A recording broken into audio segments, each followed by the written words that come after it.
Because the reasoning is that how existence can be there without being created by someone. That is the reasoning of all the religions.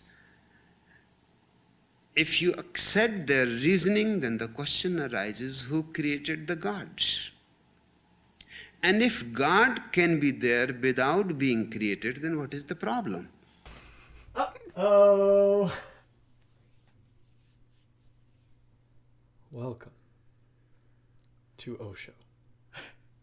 You've asked for it, and we are delivering. We'll see if we deliver. Sometimes Osho likes to get blocked on YouTube. If you're watching this, we delivered, okay? It's a good point. It's a good point. I'm hoping that we deliver. Yeah, me too. All right, Osho. This is Osho, and the topic is there is no creator. Oh, we're just jumping right in. No, I think so. Who cares about the intro? We don't really have an intro anymore. Silence shared in words. That's kind of nice. You're having fun. Let me get to some of your quotes that are out in the press. The one where you say there is no God, or at least that's what primary headlines sort of read. There is no God. Could you expand on that? Are you saying that that there is no God outside of creation per se? Certainly, I am saying that there is no creator.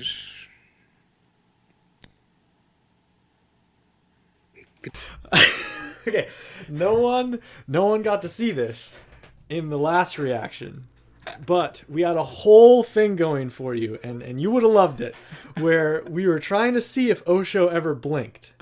And so we're going to play that game round 2 and see if that works. So far, hasn't blinked. And we'll see. He's got laser focus. He's got laser focus, yeah. You can already see it. Creation itself is enough unto itself. It needs no outside agency to create it. The moment you accept an outside agency to create it, you fall into a vicious circle. Because the reasoning is that how existence can be there without being created by someone. That is the reasoning of all the religions. If you accept their reasoning, then the question arises, who created the gods? And if God can be there without being created, then what is the problem? Then Oh. Yeah. My head's spinning around. And maybe that's what he's trying to do. In a way. That's a pretty classical philosophical argument against religion. It's like, well, then who made God? And then it's like, you're back to square one. Back to square one. But I like that his thing is there shouldn't even be a square one. Almost. He's almost like, why does there need to be a creator? Isn't creation created enough on its own? That's good. That's good. I feel like my initial reaction to this was trying to mesh this with everything that Sadhguru says about not separating creator from creation, and how we've talked about the issues with creating a middleman between self, middleman, and God. But maybe Osho's going a step further of not even self and God. Not even self, middleman, and God. Take the middleman away, but then take the God away. It's just self. And that's an interesting concept. But what I was saying about the Sadhguru stuff is I was initially trying my best to mesh the two ideas. Like, oh, Sadhguru is enlightened. Osho, a lot of people say he's enlightened. They must be saying the same thing. But then I realized that is something that I was clinging to very initially. It was like I wanted both of these enlightened people that I might look up to, I wanted their ideas to perfectly match. Yeah. But I don't think that's the point. Like, regardless of how that works, like, if it matches or not, I don't think that's the point. And I think that was like, I'm glad that I stopped that in its tracks. Yeah. Yeah. Existence can be there without being created. You accept principally that something can be there without being created. So why unnecessarily go from A to B, from B to C? And those are all hypotheses. God A creates God B. Wait, what? What was he? Was he trying to say hypotheticals or hypotheses? I think hypotheticals. Wow, I love the way he speaks. Like, I could just listen to him speak. This is another big thing with enlightened teachers, is you could just listen to them speak about anything for a long time. I was just telling Eli about this. This is how I make my sandwich in the morning. You're like, I'm still. Yes, his eyes are so But that's the thing. I feel like, in a way, they could be they could be stop, please stop. They could be talking about anything, and it would put me in a certain mind state, which goes along with, like, not clinging to the words they're saying. There's a practice that I was just telling you about that you just did on the way home from Amherst. And well, my speakers work, so I could hear. Oh, well, all right. Well, my speakers in my car are really bad, and we have been getting into Jiddu Krishnamurti, and the audio on those are really tough. And what I've been doing is, sometimes when it's a really hot day, but I want to listen to him, I don't have AC in my car either. I'll roll all my windows down because I have to, because it's so hot. But I'll turn him on, and I can't hear 90% of the words he's saying, but just listening to him speak puts me in a certain rhythm and mind state. Beautiful. And that's all. And I am still making my bread. But, like, it would still put you in a certain state. Wait, let's rewind and hear that word again. Okay, yeah. Why unnecessarily go from A to B, from B to C? And those are all hypotheses. God A creates God B creates God C. Unnecessarily. The whole theology is simply nonsense. It begins with God. Theo means God. And logic means logic about God. That is a contradiction in terms. Whoa.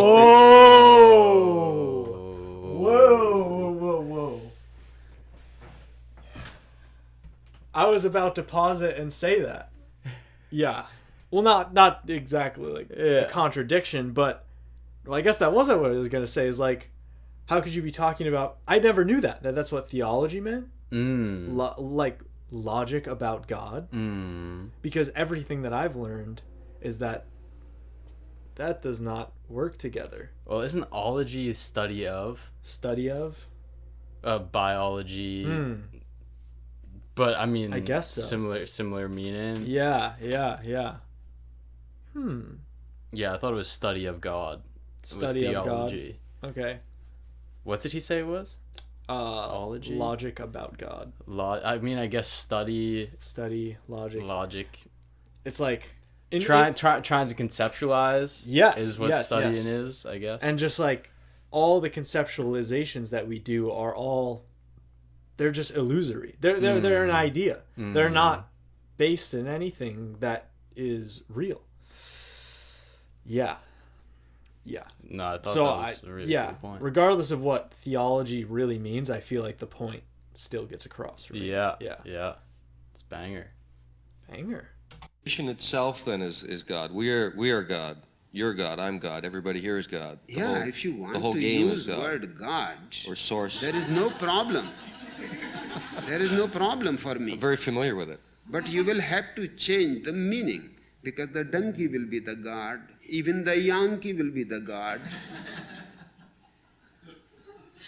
better drop that word because that word is dangerous. Then sometimes you are riding on a donkey, you are riding on a god.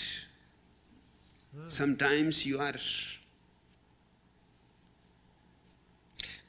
I guess the force that gives us life or whatever it is, the energy. I would like to call it pure consciousness.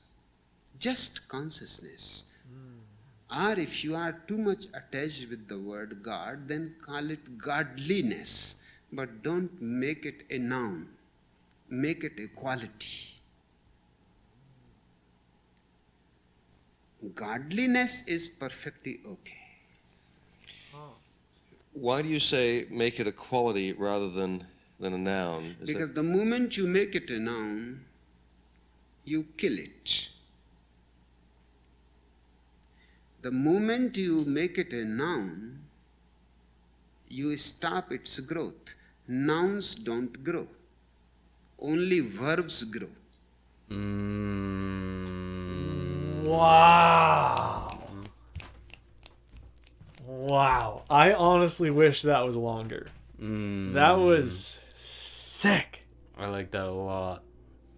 Yeah, the idea also that like you take that noun thing and you bring it to the way that we treat people. It's like when I call you Mitch, you are the Mitch from yesterday. You know? Oh, dude. So I'm gonna call you Mitchane from now on. Well, then you have to call me another. Oh, I guess You're you Mitchane. changed it. Dang it. Yeah, he's in a constant state of Mitchane. I hope not. Wait, that a means tough you could one. always be changing. Okay, that's good. If you were Mitch, you would be a noun. Constant. Yeah. All right, I'm getting my head around this. It's there's someone else I heard who said something like this. I think it was like a Buddhist thing. This is ringing a bell. Yeah. This whole like, yes. There's a Buddhist I thing where agree. it's like the table is not a table, it's tabling. Yeah, Because it I is- feel like I've learned that. It is yeah, constantly presenting itself as a table. And we just then lock that in as a concept. But right when you lock that in, it loses all the other things that it can possibly be. Like a sled. Oh, Flip a table around. wow. But right when you noun it like that, you conceptualize it, you box it. That's incredible. Eckhart Tolle also talks a lot about that, about and Sadhguru and whoever else Yeah. the teacher is. Like they always talk about the importance of walking out in the world blank slate. Just like even if you know the names, drop the names for a bit and don't put your attention to specific places. That's a thing that I've been trying to do lately. Sadhguru says turn a faucet on to like a drip and just watch it drip, because he says that all the time we are putting our attention places, and even if we're being more attentive, we're still putting our attention where we want the attention to be, therefore construing our idea of what reality is. Like say I'm looking, Eli has a string of hats here. If I'm only looking at his pink hat, the pink hat that I like, then that becomes my focus. And that's where my attention is. And that's, I think, what he's saying is like, put your attention as like evenly spread as you can, so you can have a very, I guess, true understanding of the nature of reality without your bias. Because you're immediately going to miss things if you're focused on one thing. Yes. Or like already making your conclusions. Because there has to be a conclusion made before you place your attention on a certain thing. Because then there's values. Yes. Like this better than that, worse than Yes. this. And that's something that I so easily do is like, I'll go out in nature to meditate and I'll like position my body in a way where I don't have to look at any of the cars, or I don't have to look at the road or like people, or, you know, and that's just like, that's it right there. That's putting my attention, like twisting it, like I'm just gonna forget about all this stuff that happens all the time for like these 15 minutes of peace, you know. And that was huge for me to try and, you know, I'm slowly shifting that now. Yeah, I like that. I also made me think of the way I've been trying to see God or creator in everything I look at. But this is a cool idea to, instead of trying to do that, see the godliness. You know, don't try to claim it as God. Let it be the thing that it is, with the immense value that it already has just for existing. I'm gonna have to sit with that. Yeah. Yeah, but I like all of it. Yeah, that's where that little piece brought me. It was like, I gotta sit with that stuff. Very nice. Yeah, it But felt it's- like a lot of it was like Osho up here. Yeah. Like, this felt like some high level stuff that you don't just like, you hear it and bang, oh, I get it. You know, it's like a lot of experience needed. you definitely need to sit with it. Yeah, have experience for sure. I like it. Yeah. All right, well, hopefully this one made it to your eyes. Yeah.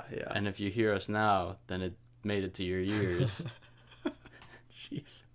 And if you got any Yeah. other Osho videos or any other videos in general. I see why some people, like, why Osho wouldn't be for everyone, Yeah. but I really like him so far. Mm. Yeah. So give us some bangers, and we'll see you then. Much love.